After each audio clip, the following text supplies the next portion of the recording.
यो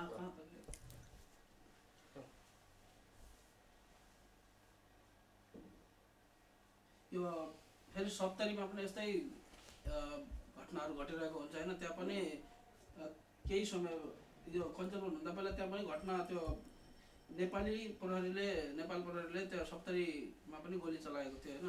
यसबारे केही छोटकरीमा बताइदिनुहुन्छ? त्यसबारे त हाम्रो पूर्व प्रधानमन्त्री बाबुरामज्यूले आफ्नो राजनीति र जनतालाई गुमराह गरेर पहिला आन्दोलन गरेर 17,000 मान्छे हराए कहाँ छन् पत्तै छैन। त्यहाँबाट अहिले फेरि त्यही गरेर जनतालाई गुमराह गरेर भएर फेरि उसले लगाएको काम हो यो यसको त्यो कसै प्रहरी भिडाएर अनि आफू बाँचेर अनि फेरि जनता मार्ने अनि फेरि सत्तामा आउने काम हो। त्यो बाबुराम भट्टराईको काम हो। कञ्चनपुर घटनाबारे फेरि दूतावासले केही पहल गरिरहेछ? दूतावासको त कामै छैन यहाँ। दूतावास त अब जानुपर्छ यहाँबाट, न त त्यो अफिस राखेर पनि काम छैन, आएर होटलमा बसेर आफ्नो अफिस एउटा टेम्पोरेरी लिए हुन्छ। यिनीहरूको कोही काम छैन यहाँ। कोही न जनताको काम गर्छ, यहाँ जान्छ त एउटा काम गरेको छैन। कुन टेबलमा गएर के कुरा गर्नु भने त्यो थाहा छैन। कहाँ गएर आज के हुँदैछ इन्डो ट्रिटीलाई बेस गरेर कुरा गर्न पर्ने ठाउँमा कुरा गर्दैनन्। त्यही भएर यिनीहरू दूतावासको कुरा गरेर कोही फाइदै छैन। मैले जो देखेँ र मैले जो बुझेँ त्यस हिसाबमा मैले भन्दैछु। यो जनताले हिसाब कति पैसा खर्च भएको छ दूतावासमा, कति पैसा ल्याएका छन्, कति बजेट छ, कति खर्च गरेका छन्, कति भोजमा गरेका छन्, कति नाचगानमा गरेका छन्, नाचगानमा गरेका छन्, कति सुरक्षामा गरेका छन्, कति बोर्डर इस्युमा गरेका छन्, कति शिक्षा क्षेत्रमा गरेका छन्, कति केमा गरेका छन्, त्यो दूतावासले हिसाब दिनुपर्छ, न त यसलाई खटकडामा खडा गर्नुपर्छ। पछिल्लो समय नेपाल भारत सम्बन्ध चिसो परेको देखिएको छ होइन। त्यसमा सुधार हुन खोजेको हो या फेरि त्यस्तै देशबिच फेरि तनाव बढ्ने सम्भावना?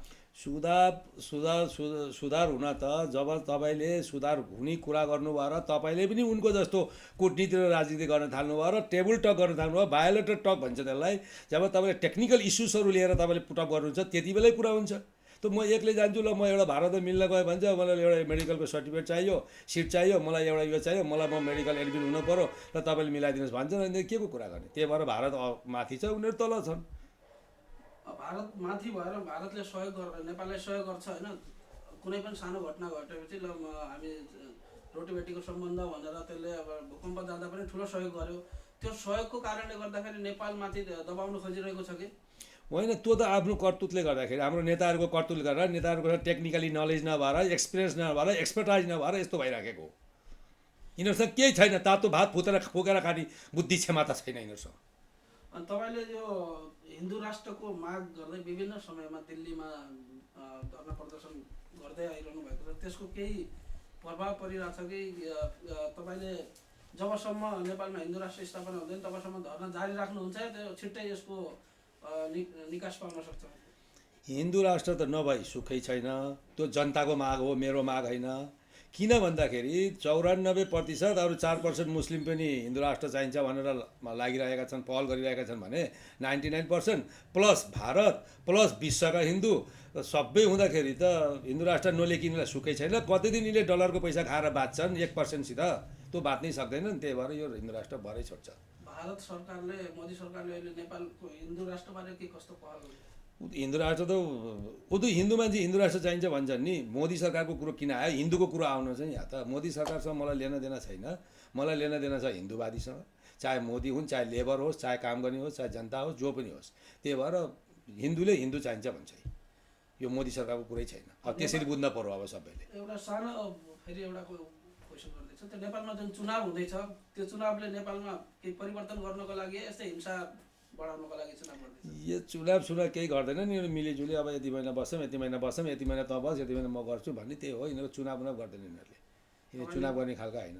भारतबाट हिन्दू राष्ट्र पुनर्स्थापनाको माग गर्दै प्रदर्शन गर्दै हिँडिरहनु भएको छ। नेपालमा गएर कुनै सत्ता सम्हाल्नको लागि हो या राष्ट्र सम्हाल्न, यो हिन्दू राष्ट्रलाई पुनर्निर्माणको लागि? नै, यो त यस्तो जनताको निर्णय हो।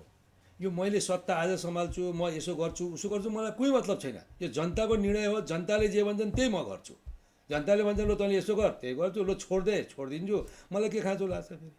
त्यही भएर जनताको माथि छ। म अहिले त्यसको केही निर्णय दिन सक्दैन, केही वचन बोल्न जान्न।